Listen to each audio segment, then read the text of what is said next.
उसका रेस्क्यू किया गया और बरही में प्राथमिक। भारत की शान, स्ट्रॉन्ग मतलब माइटन स्टील। धनबाद में जमीन कारोबारी की गोली मारकर हत्या के बाद फूटा लोगों का गुस्सा। कुछ दिन पहले पार्टनर की हुई थी हत्या। बिहार में गिरते तापमान ने बढ़ाई बच्चे और बुजुर्गों की मुश्किलें। गोपालगंज में सांस की बीमारी से 3 बुजुर्ग की मौत। अस्पताल में पहुंच रहे हैं निमोनिया से पीड़ित बच्चे। लालू के करीबी रहे अखिलेश सिंह को बिहार कांग्रेस की कमान। लालू ने अखिलेश प्रसाद को पहुंचाया था दिल्ली। यूपीए सरकार में आरजेडी कोटे से बने थे केंद्रीय राज्य मंत्री। बीजेपी ने कुढ़नी में जिला प्रशासन पर लगाया गड़बड़ी का आरोप। बिहार बीजेपी अध्यक्ष ने कहा शाम 3 बजे के बाद की गई बूथ कैप्चरिंग की कोशिश। निर्वाचन आयोग से की शिकायत। सीएम नीतीश कुमार आज करेंगे कटिहारा के कटावग्रस्त बाघमारा पंचायत का दौरा। मुख्यमंत्री के दौरे को लेकर सभी तैयारियां पूरी। कटाव पीड़ितों की बढ़ी उम्मीदें।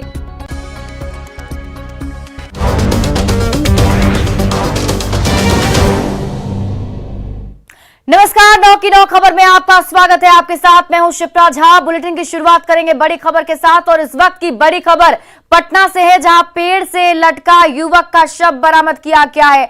हत्या कर शव लटकाने की आशंका जताई जा रही है।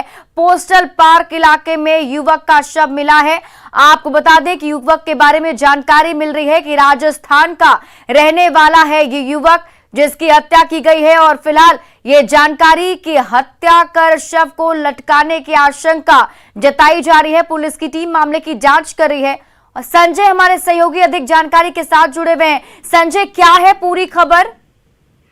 देखिए, सबसे बड़ी बात है कि पुलिस ने जो डेड बॉडी पेड़ पर लटकी हुई है इसको अपने कब्जे में लिया है और आसपास के लोगों से पूछताछ की गई, लेकिन किसी ने भी इसको नहीं पहचाना। लोगों का कहना कि यह स्थानीय नहीं है। तो इसके पास जो आधार कार्ड है उसे ये पता चला है कि ये मूल रूप से राजस्थान का रहने वाला है। लेकिन सबसे बड़ा सवाल यही है कि जो पोस्टल पार्क का ये जो इलाका है जहाँ ये डेड बॉडी पेड़ पर मिला है, ये भीड़ भाड़ वाला इलाका है और पुलिस गश्ती भी होती रहती है। इसके बावजूद 100 का जो पेड़ पर मिलना कई सवाल खड़े करता है। फिलहाल गुत्थी सुलझाने में पुलिस जुटी हुई है, लेकिन सवाल यही है कि इस भीड़ भाड़ वाले इलाके में कैसे डेड बॉडी जो पेड़ पर मिला है। आमतौर पर किसी सुनसान स्थानीय इलाके में, हालांकि पिछले दिनों दीघा इलाके में एक डेड बॉडी गया के रहने वाले शख्स का मिला था, लेकिन वो सुनसान वाला इलाका था जहां हत्या कर उसकी डेड बॉडी लटका दी गई थी। लेकिन ये मामला अजीबोगरीब है, 20 शहर में इस तरीके से डेड बॉडी मिला। बहरहाल अब पुलिस पूरे मामले की गुत्थी जो सुलझाने में लगी है। देखना होगा क्या कुछ निकलकर सामने आता है। अभी तक पुलिस की तरफ से कुछ कार्रवाई इसको लेकर क्या कुछ बता पा रही है पुलिस इसके बारे में?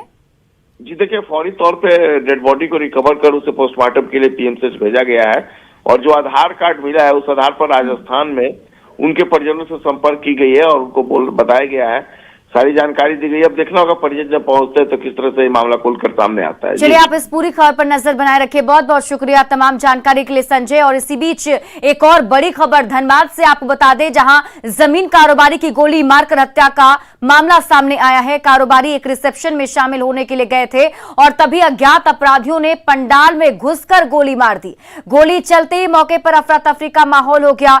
वहीं जब स्थानीय लोगों को इसकी खबर मिली तो वे आक्रोशित हो गए और जमकर विरोध प्रदर्शन किया है। फिलहाल पुलिस मामले की छानबीन में जुट गई है।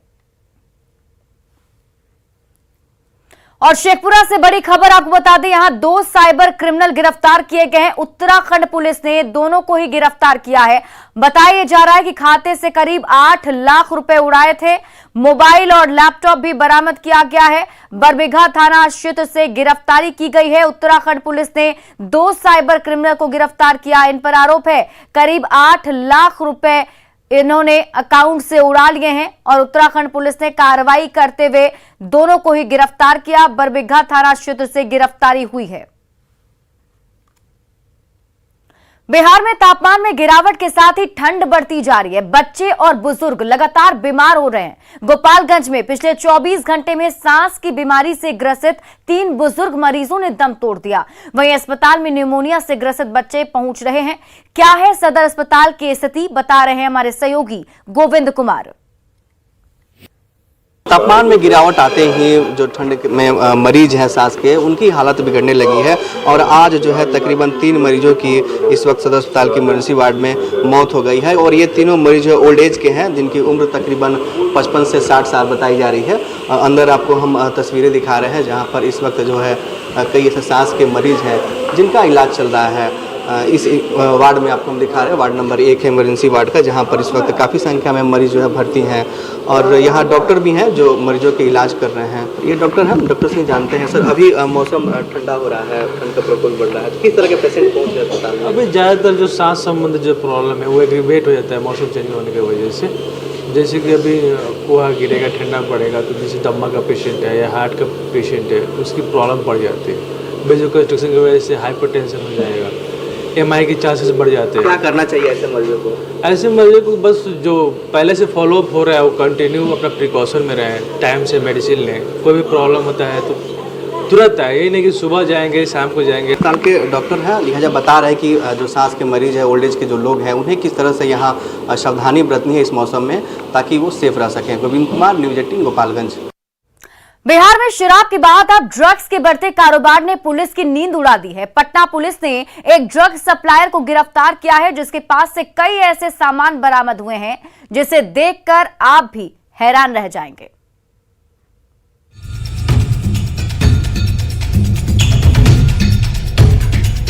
ये महंगी दवाएं और इंजेक्शन इलाज के लिए नहीं बल्कि नशेड़ियों की नशे की लत को शांत करने का एक जरिया है। जी हाँ, शराब तो शराब, अब नशे के सौदागर दूसरे विकल्प भी तलाशने लगे हैं। विकल्प भी ऐसे कि आप देखकर हैरान रह जाएंगे। पटना में इसी विकल्प का कारोबार बड़ी तेजी से फल फूल रहा है।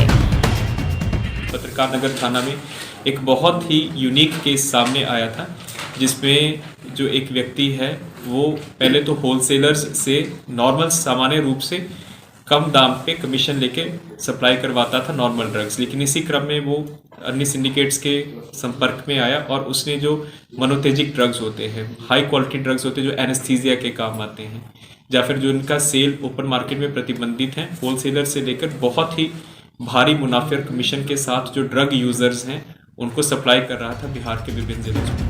दरअसल बिहार से सटे नेपाल से मादक पदार्थों की तस्करी धड़ल्ले से हो रही है, लेकिन इन सब के बीच पटना में नशे की ऐसी दवाइयां मिली हैं जो पंजाब तक प्रतिबंधित हैं। पत्रकार नगर पुलिस ने नालंदा के एक शख्स को गिरफ्तार किया है जो मादक पदार्थों से भी ज्यादा खतरनाक दवाइयां और सुई की सप्लाई करता था।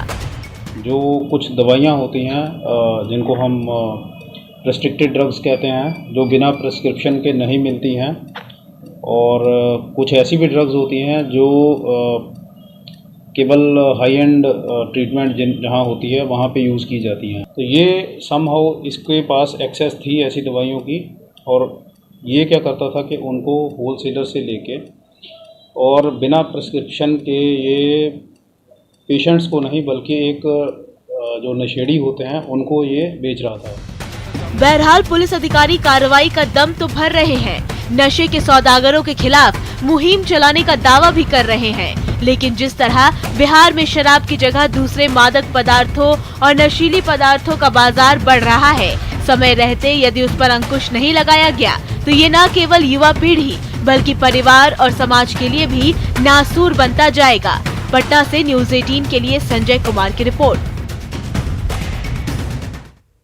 शेखपुरा में पत्थर का अवैध उत्खनन करने वाली कंपनियों पर खनन विभाग ने एक्शन लेना शुरू कर दिया है। सदर थाना क्षेत्र के बाजितपुर क्षेत्र में उत्खनन कार्य में लगी विभाग कंस्ट्रक्शन कंपनी पर 5.5 करोड़ रुपए का जुर्माना लगाया गया।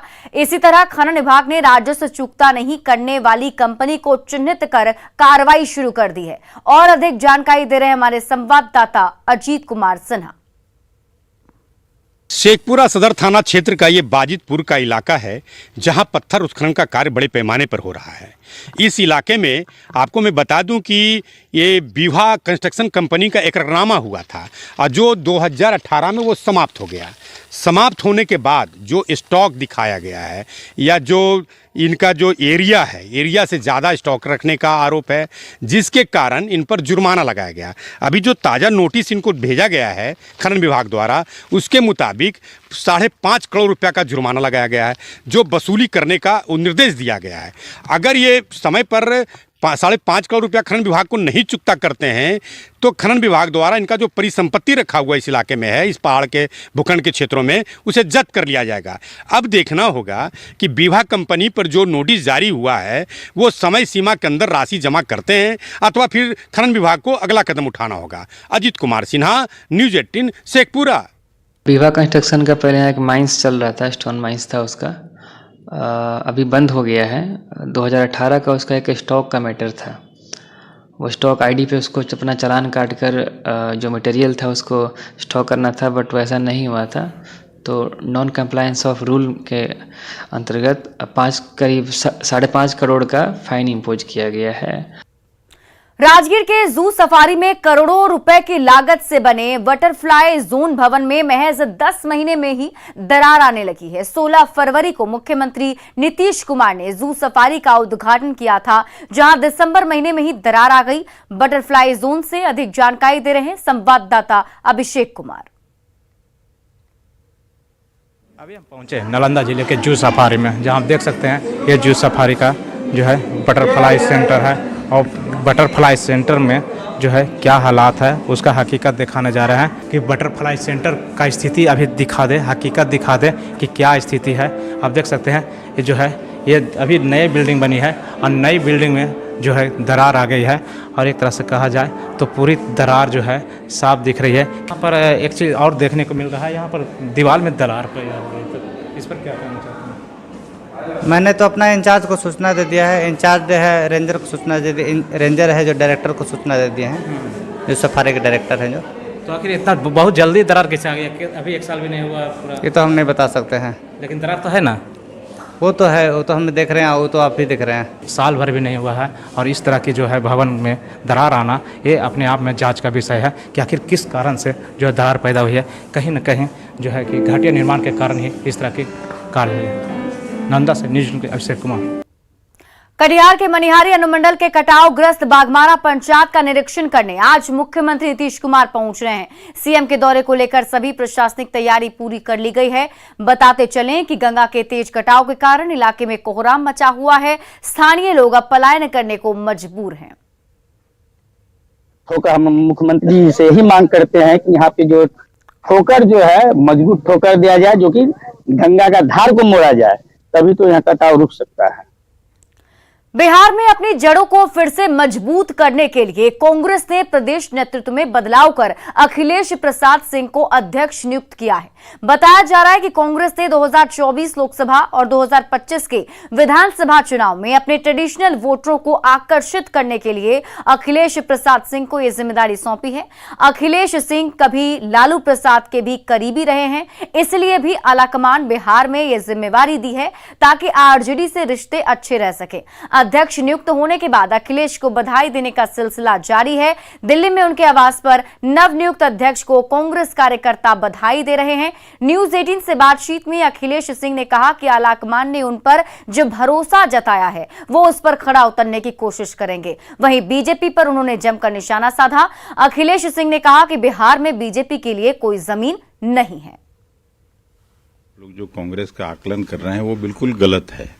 जिस तरह से युवा वर्ग में, किसानों में, मजदूरों में, छात्र नौजवानों में उत्साह है राहुल जी के नेतृत्व के प्रति, वो अकेले काफी है कांग्रेस के संगठन को मजबूत करने के लिए और कांग्रेस में चुनाव जिताने के लिए। बिहार सरकार में मंत्री थे, 18 साल पहले भारत सरकार में मंत्री रहे हैं और सभी पार्टियों को, सभी पार्टी के लीडर्स को मैं अच्छी तरह से जानता हूं। तो वहां भारतीय जनता पार्टी की कोई जमीन नहीं। कुर्नी उपचुनाव के लिए वोटिंग के दौरान बीजेपी और जेडीयू उम्मीदवार में गर्मागर्म बहस हुई। महागठबंधन के उम्मीदवार मनोज कुशवाहा के गांव के एक बूथ पर दोनों के बीच बहस हो गई। बीजेपी उम्मीदवार ने महागठबंधन उम्मीदवार पर बूथ कैप्चरिंग का आरोप लगाया है। कहां आके बात करता है? अभी आप फिर बात करते हैं, तरीके से बोलिए। तू तरीके से बोलो, तू तरीके से बोलो, ऐसे क्या बोलते हो यार? औकात में बात करो। कहां आके बात करता है, समझ में आ रहा है? देख लीजिए, आप लोग देख रहे हैं ना, मीडिया वाले लोग क्या बोल रहे हैं। मीडिया वाले लोग देख लिए ना कि क्या जब कैंडिडेट के साथ किस तरह व्यवहार आम जनता को क्या करते हैं? नौटंकी कर रहे हैं। नौटंकी कर रहे हैं हम। बूथ छपाया है, बूथ छपाया है, 2 घंटा पहले हम निकल के कौन छाप रहा है बूथ? सारे लोग यहाँ चलिए। कुढ़नी विधानसभा उपचुनाव में बीजेपी उम्मीदवार केदार गुप्ता ने महागठबंधन पर चुनाव में गड़बड़ी करने का आरोप लगाया। बीजेपी प्रत्याशी ने चुनाव पर्यवेक्षक और चुनाव आयोग को इसको लेकर शिकायत भेजी है। साथ ही उपचुनाव में जीत का भी दावा किया है। कुढ़नी में तो काफी मतों से मैं जीतूंगा, लेकिन गलत तो गलत है। लोकतांत्रिक तरीका से वोट करने का सबको अधिकार है और मैं लोकतंत्र में विश्वास करता हूं और जनता का जो है समर्थन, अपार समर्थन मुझे प्राप्त है और काफी मतों से। अच्छा, ये जो गड़बड़ी के आरोप आप लगा रहे हैं, तो क्या इसकी शिकायत भी करेंगे आप चुनाव आयोग में? मैं तो लिख करके दिया हूँ। कहाँ है जी? मुझे जानकारी लगी, मैं वहाँ पहुँचा तो मुझे जानकारी लगा, मैं तुरंत सूचना डीएम साहब को भी मैंने दिया है, रिटर्निंग अफसर को भी मैंने दिया है। वैशाली के महनार में सीएम नीतीश कुमार का पुतला दहन कार्यक्रम और जनाक्रोश मार्च के दौरान बीजेपी नेता और पुलिस के बीच नोकझोंक हुई। जहरीली शराब कांड को लेकर बीजेपी का आक्रोश मार्च कर पुतला दहन का कार्यक्रम था, लेकिन पुलिस ने बीजेपी नेता दिलीप सिंह को पहले तो रोका, लेकिन जब बीजेपी नेता नहीं माने तो पुतला छीनने के लिए पुलिस और बीजेपी नेता के बीच काफी देर तक नोकझोंक भी हुई। बीजेपी नेता ने महनार एसडीपीओ पर कई गंभीर आरोप लगाए हैं। दिलीप कुमार सिंह ने पुलिस पर मारपीट और धक्का मुक्की करने का आरोप लगाया है। जहरीली शराब से दलित, महादलित 2 लोग मरे हैं, अति पिछड़ा के लोग मरे हैं, टीचर मरे हैं। उसके खिलाफ हम लोगों ने आंदोलन किया था कि नीतीश कुमार इस्तीफा दो। नीतीश कुमार के प्रशासन फेल है, वो रुपया पर चल रही है, प्रशासन और अपराधियों का गठजोड़ चल रही है। गिरती विधि व्यवस्था के खिलाफ में हमने नीतीश कुमार का पुतला दहन और उसके इस्तीफा की मांग के लिए कार्यक्रम का आंदोलन किया था, लेकिन पुलिस एक चोर क्रिमिनल को नहीं पकड़ के उससे भी ज्यादा बब्बरपुर रवैया हमारे साथ ही अपनाया है। सोमवार को रांची के ईडी दफ्तर में बिरसा मुंडा सेंट्रल जेल के सुपरिटेंडेंट हामिद अख्तर और बरहरवा केस के जांच अधिकारी शरफुद्दीन खान से सोमवार को करीब 7 घंटे तक पूछताछ हुई।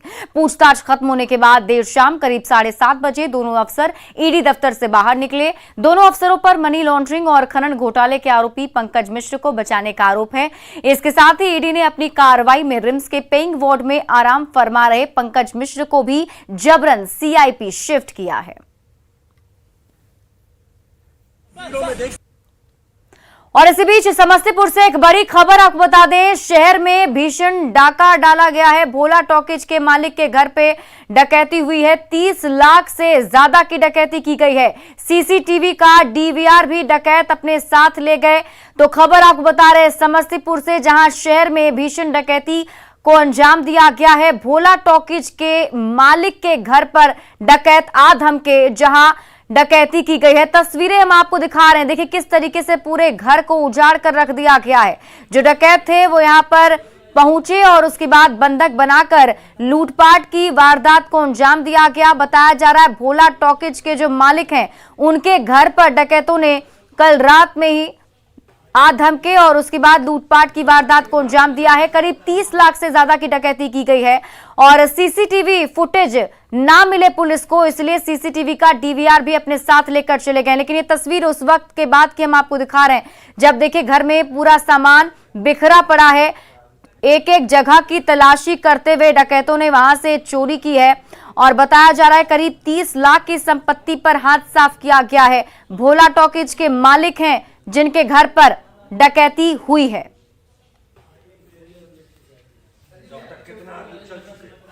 तो समस्तीपुर से आपको ये बड़ी खबर बता रहे हैं, जहां देखिए डकैती के बाद की वो तस्वीर आपके टीवी स्क्रीन पर। अलमीरा को छाना गया है, पूरे घर में हर एक चीज बिखरा पड़ा हुआ दिखाई दे रहा है, क्योंकि डकैत जो है वो यहां पर आ धमके और 30 लाख की संपत्ति पर हाथ साफ किया।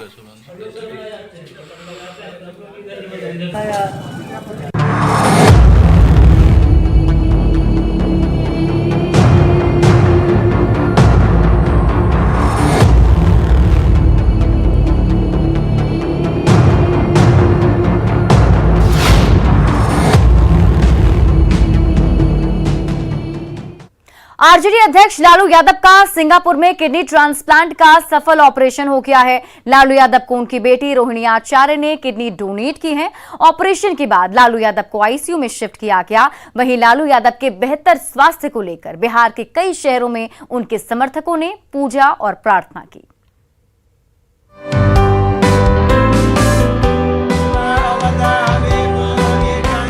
सिंगापुर में आरजेडी अध्यक्ष लालू प्रसाद का किडनी ट्रांसप्लांट ऑपरेशन सफल रहा है। लालू प्रसाद को उनकी बेटी रोहिणी ने अपना किडनी डोनेट किया है।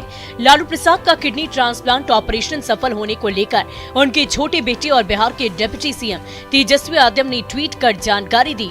तेजस्वी ने लिखा कि पापा का किडनी ट्रांसप्लांट ऑपरेशन सफलतापूर्वक होने के बाद उन्हें ऑपरेशन थिएटर से आईसीयू में शिफ्ट किया गया।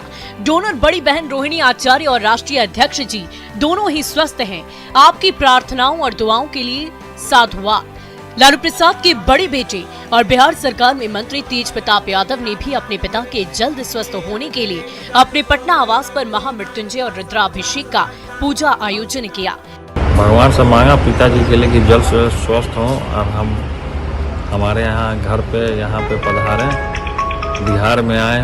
पूरी बिहार की जनता अभी जो कि और खासकर पूरे देश में, खासकर सिंगापुर में भी जो बिहारी लोग हैं, तमाम लोग सब लोग पिताजी के लिए दुआ करने का काम कर रहे हैं कि जल्द से जल्द स्वस्थ हों। आरजेडी प्रदेश अध्यक्ष जगदानंद सिंह ने भी कहा कि करोड़ों लोगों की दुआएं काम आ रही है और लालू प्रसाद जल्द स्वस्थ होकर हम सभी के बीच आएंगे। एक तो पूरा देश और पूरा बिहार अपने कमजोर गरीब मजलूमों के नेता लालू प्रसाद जी के स्वास्थ्य की कामना करता है। डॉक्टर का कौशल और करोड़ों लोगों की दुआ हम सब अपने राष्ट्रीय अध्यक्ष को स्वस्थ होकर अपने बीच में पाएंगे। सिंगापुर में लालू प्रसाद का किडनी ट्रांसप्लांट ऑपरेशन के बाद वे डॉक्टरों की निगरानी में रहेंगे। लालू प्रसाद के शीघ्र स्वस्थ होने को लेकर बिहार के कई शहरों में उनके समर्थकों ने हवन पूजन किया। पटना से संवाददाता रवि एस नारायण और धर्मेंद्र कुमार के साथ ब्यूरो रिपोर्ट। और हमने दर्शकों को बताया था कि लालू प्रसाद की सेहत से जुड़ी हर अपडेट हम लगातार आपको बताते रहेंगे। तो अभी ताजा अपडेट सबसे पहले आपको बता देते हैं। लालू प्रसाद की तबियत में लगातार सुधार हो रहा है। लालू प्रसाद डॉक्टरों की निगरानी में अभी हैं। डॉक्टर उनको चेकअप कर रहे हैं। लालू प्रसाद और उनकी बेटी रोहिणी आचार्य दोनों ही तेजी से रिकवर कर रहे हैं। कल उनका सफलतापूर्वक ऑपरेशन हुआ, जिसके बाद उन्हें आईसीयू में शिफ्ट किया गया और अब जो जानकारी मिल पा रही है उसके मुताबिक लालू प्रसाद यादव बड़ी तेजी से रिकवर कर रहे हैं। साथ ही साथ उनकी बेटी जिन्होंने किडनी डोनेट किया है, रोहिणी आचार्य, भी बड़ी तेजी से रिकवर कर रही हैं। और बढ़ते आगे, बड़ी खबर आपको बता दें राजधानी पटना से, जहां आपसी रंजिश में अपराधियों ने 50 साल के एक शख्स को गोली मार दी। गोली लगने से शख्स गंभीर रूप से जख्मी बताया जा रहा है, जिसे इलाज के लिए खुसरूपुर पीएचसी में भर्ती कराया गया। घटना खुसरूपुर थाना क्षेत्र के लोदीपुर मंसूरपुर गांव की है। घायल शख्स का नाम राजेंद्र सिंह के रूप में पहचान हुई है। घटना से आक्रोशित घायल के परिजनों और ग्रामीणों ने सड़क पर उतरकर जमकर हंगामा किया है और कई घंटे तक फोर लेन को जाम कर रखा। बाद में फतुहा डीएसपी, खुसरूपुर प्रखंड पदाधिकारी और अंचलाधिकारी के आश्वासन के बाद फोर लेन पर परिचालन सामान्य कराया गया है। लेकिन ये उस वक्त की एक्सक्लूसिव तस्वीर हम आपको दिखा रहे हैं, जहां देखिए आपसी रंजिश में जब शख्स को गोली मारी गई, उसके बाद किस तरीके से आक्रोशित लोग सड़कों पर उतर आए। घटना से आक्रोशित परिजन और लोगों ने फोर लेन को जाम कर रखा था, जिसकी वजह से यहां काफी ज्यादा दिक्कतें हो रही थी। लेकिन पुलिस की टीम मौके पर पहुंची, बातचीत करके लोगों को समझाया गया है। और ये उस वक्त की तस्वीर, लोगों की संख्या आप देख सकते हैं फोर लेन पर, जहां बताया जा रहा है कि गोली लगने से एक शख्स गंभीर रूप से जख्मी हो गया है। 4 गोली मारा जो पिताजी का एक गोली लगा, जो बाएं हाथ में और पर्स ऊपर हो गया। जी जी। अच्छा, थाना के फोन किए, थाना आधा घंटे के बाद पहुंचा। जी। इसके वजह से थाना जो पूरा धीमा था। जी जी। और फिलहाल इस बुलेटिन में अभी के लिए बस इतना ही। आप देखते रहिए न्यूज़ 18 बिहार झारखंड।